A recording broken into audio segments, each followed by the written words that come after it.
People think that transformation requires becoming someone completely different. It usually doesn't.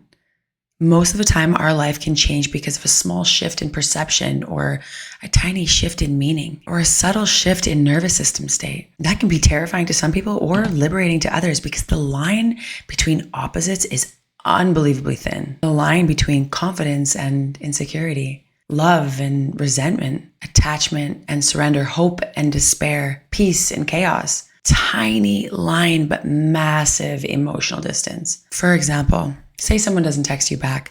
One mind thinks they're busy. They'll get back to me when they can. Another mind thinks they're ignoring me.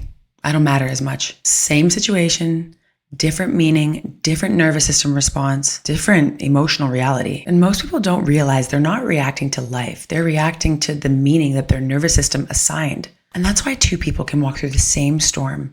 One becomes wiser and one becomes bitter. One person experiences challenge while the other person experiences threat. One feels movement and one feels destruction. And this becomes dangerous when someone resists change itself, because life is change. Your body changes, your relationships change, your identity changes, your dreams change, emotions change. Even your pain changes form over time. But the human nervous system craves certainty. It wants the familiar, even when the familiar is hurting you. And that's why people stay in relationships that drain them, or identities that they've outgrown, in survival patterns that are literally destroying their peace, and in emotional cycles that they want to escape because the unknown feels more dangerous than the suffering that they've mastered. Some people aren't addicted to pain. They're addicted to familiarity.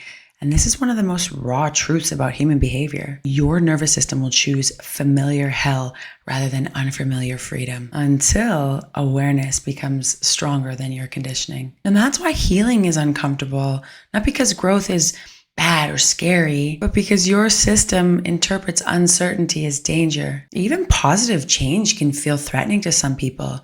Success, intimacy, visibility, leadership, peace. And that's because your identity has spent all these years learning who it had to become in order to survive. And now you're asking it to become someone new, to develop new behaviors. And that creates friction. And yes, your emotions are real, but they're not always accurate. And if you never learn the difference, then your emotions will control your perception.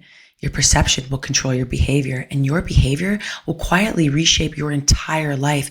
And this is why awareness matters, because awareness creates space, and space creates choice. The moment that you can pause and say, is this actually danger? Am I in danger right now? Or is this my conditioning? You interrupt the cycle.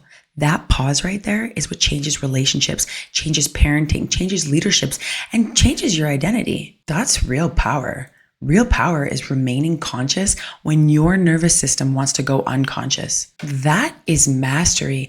To feel anger without becoming cruel, to fear without becoming paralysis, to feel pain without becoming destruction, to feel desire without becoming attachment. That is emotional maturity. And eventually you stop swinging so violently between emotional extremes, and you stop living at the poles. You become steady, grounded, aware, capable of holding both ambition and peace, strength and softness, grief and gratitude, desire and surrender. And that might be the highest form of human development that there really is. Not escaping polarity, but no longer being controlled by it. So please stay grounded. Stay close.